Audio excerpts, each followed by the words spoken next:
et on va le sauvegarder. Donc nous avons créé deux rapports en plus des KPI existants. Donc on voit bien ici tout le contenu disponible pour créer notre dashboard. Ce que nous allons faire maintenant, nous allons créer ce qu'on appelle une scorecard afin de pouvoir présenter nos différents KPI de manière assez simple pour avoir une représentation visuelle assez rapide. Donc ce que l'on va faire, on va faire un clic droit tout sur Permanent ici et on va cliquer sur New Scorecard. Donc la scorecard va être l'endroit où on va pouvoir y positionner nos différents KPI. Donc vous pouvez voir qu'il y a plusieurs types de scorecards qui nous ont présentés sous forme de modèles. Donc nous on va prendre une scorecard blanche dans laquelle nous allons représenter nos différents KPI. Alors ce qui est intéressant, c'est que ici, donc dans la partie droite du designer, vous avez accès à vos différents KPI.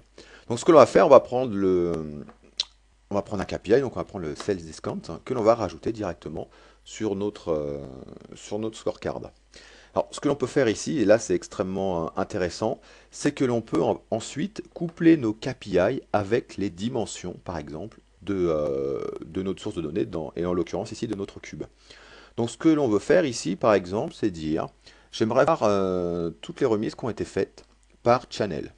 Donc je vais chercher la dimension qui m'intéresse, je vais prendre le name, je clique dessus et je vais le déposer à l'endroit de consolidation qui m'intéresse.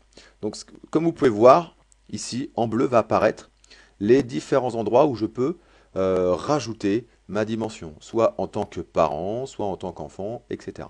Donc je vais le mettre en tant qu'enfant et je vais rajouter mes différents channels. Donc je vais prendre les 4 qui m'intéressent et je vais les rajouter ici. Alors la scorecard va se rafraîchir dès que vous cliquez sur le bouton Update. Donc là, il va commencer à nous calculer nos différents KPI. Et ce que l'on va faire, on va faire de même pour nos autres KPI que l'on va déposer ici sur la scorecard. Donc là, j'aimerais mettre celui-ci juste en dessous, donc dans la partie Next Sibling, ici. Donc pour mon KPI Sales Amount. Et là, ce que j'aimerais faire, j'aimerais voir la répartition des ventes sur certains pays. Donc je vais chercher le country name et que je vais mettre en tant qu'enfant de ce KPI. Donc ici, je peux soit choisir tous les pays, soit en choisir quelques-uns. Donc ce que je vais faire, donc je vais choisir certains pays européens. Donc France, Germanie, voilà, Italie, Portugal, Espagne, voilà, donc quelques pays. Je vais faire une mise à jour, voilà, et je vois mes KPI qui sont en train de se mettre en place. Je vais rajouter mon KPI calculé donc sur la croissance, que je vais mettre pareil au même niveau que mes autres KPI, et je vais rafraîchir. Voilà, donc là mon KPI calculé qui apparaît ici. À partir de là, ce que je vais faire, donc je vais sauvegarder ma scorecard, que je vais appeler scorecard. Voilà, très bien, ici.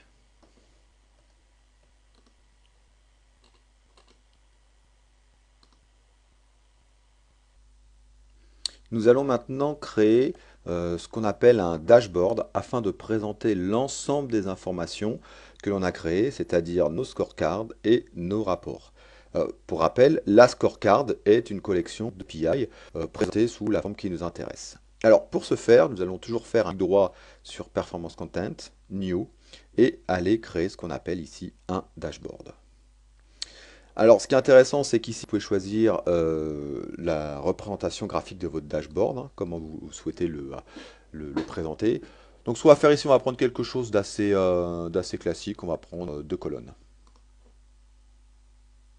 Voilà, donc notre dashboard apparaît, du moins sa structure de construction, et nous allons commencer à rajouter les éléments qui nous intéressent. Donc, ce que l'on va faire, on va aller d'abord choisir notre scorecard ici. Voilà. On va la prendre et on va tout simplement la déposer sur une partie de notre dashboard. Ce qu'on va faire ensuite, nous allons chercher notre rapport et on va choisir les rapports ici qui nous intéressent tout simplement pour les déposer sur la partie droite de notre dashboard. Voilà, donc ici nous avons nos KPI et ici nous avons nos différents rapports. Donc ce que je vais faire ici, je vais sauvegarder mon dashboard, save. Et comme vous avez peut-être pu le constater, quand je fais un clic droit sur mon dashboard, j'ai une fonction supplémentaire qui me permet de le déployer sur SharePoint.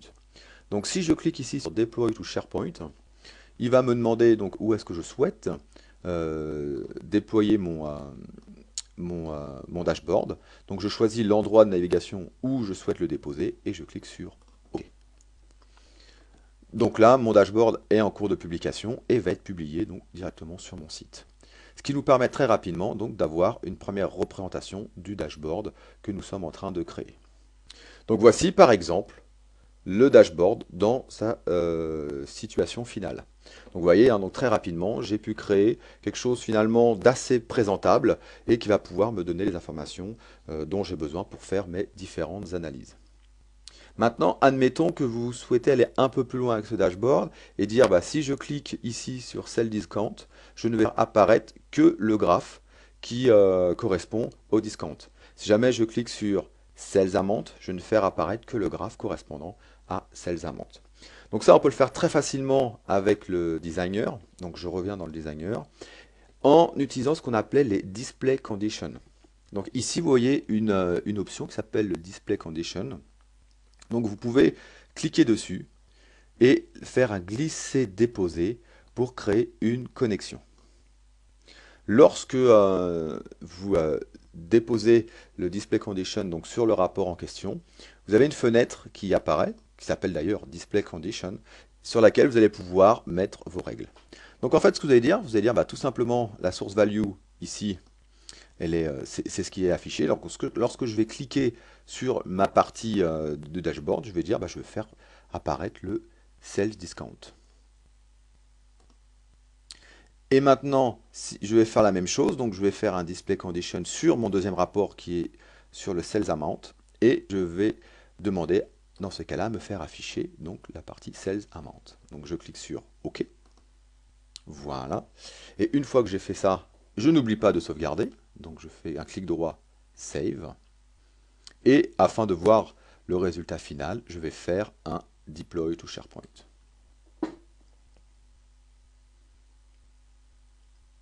Donc voici ma nouvelle page, telle que j'ai créée avec les display conditions. Si maintenant je clique sur Sales Discount ici, voilà, ça va me faire apparaître le graphique Sales Discount qui est lié ici à mon Sales Discount. Et de même avec le Sales Amount. Donc admettons que maintenant vous souhaitiez encore enrichir ce dashboard et rajouter des informations encore plus visuelles, notamment en essayant d'associer des formes géométriques ou cartographiques aux vos PI. Donc ceci est désormais possible grâce à une nouvelle fonctionnalité qui est le Strategic Map qui apparaît donc dans les rapports qu'offre Performance Point Services. Donc, ce que je vous propose, c'est de créer justement une carte. Donc, on va prendre certains pays d'Europe que l'on va lier directement à notre KPI pour faire une représentation graphique beaucoup plus parlante et surtout beaucoup plus rapide. Donc, ce que l'on va faire ici, on va toujours un clic droit sur Performance Point Content, New, Report. Et nous allons prendre ce qu'on appelle une stratégie map. Donc, nous allons cliquer sur OK. On va choisir la scorecard sur laquelle on souhaite lier notre future carte et on clique sur Finish.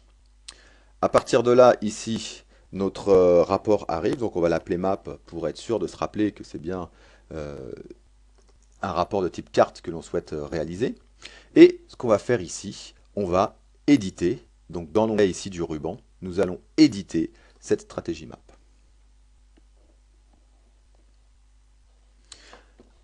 Il apparaît ici donc une feuille de type Visio qui nous permet justement de créer ou de faire notre cartographie. Alors ce qu'on va faire ici, on va importer un fichier Visio et on va aller chercher voilà, un fichier Visio ici qui va représenter l'Europe. Voilà, donc ici j'ai mon fichier. Donc, je vais voilà, mettre la fenêtre au bon format. Et ce que je vais faire maintenant, je vais tout simplement connecter les éléments de ma carte, ce qu'on appelle des shapes. Je vais les connecter à mes différents KPI. Donc je vais faire ici Connect Shape. La scorecard va ici s'afficher. Et ce que je vais faire tout simplement, je vais prendre mes KPI que je vais lier ici directement à mes shapes. Je vais cliquer sur Connect et automatiquement, voilà, la couleur va se mettre sur la forme que j'ai sélectionnée. Donc ce que je vais faire maintenant, je vais faire de même pour les différents pays. Voilà. Italie, Portugal, Spain. Voilà, donc vous pouvez voir que très rapidement, on peut faire des représentations de type cartographique liées à vos différents indicateurs. Donc je vais fermer ces différentes fenêtres-là et je vais cliquer sur Apply.